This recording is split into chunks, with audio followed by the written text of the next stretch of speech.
Hey friends, welcome back to the channel. If your Dell monitor is showing a no DP signal from your device message, don't panic.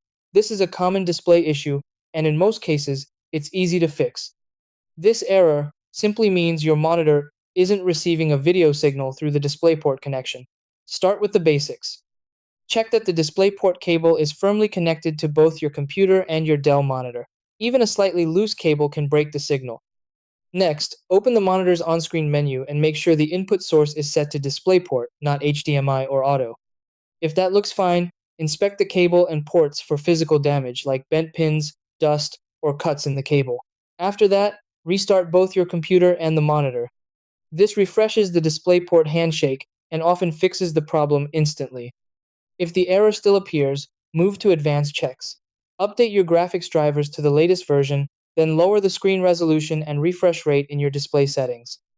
Also, try a different DisplayPort cable or a different port on your system to rule out faulty hardware. If none of these steps work, the issue could be a monitor hardware problem, and contacting Dell support would be the best next step.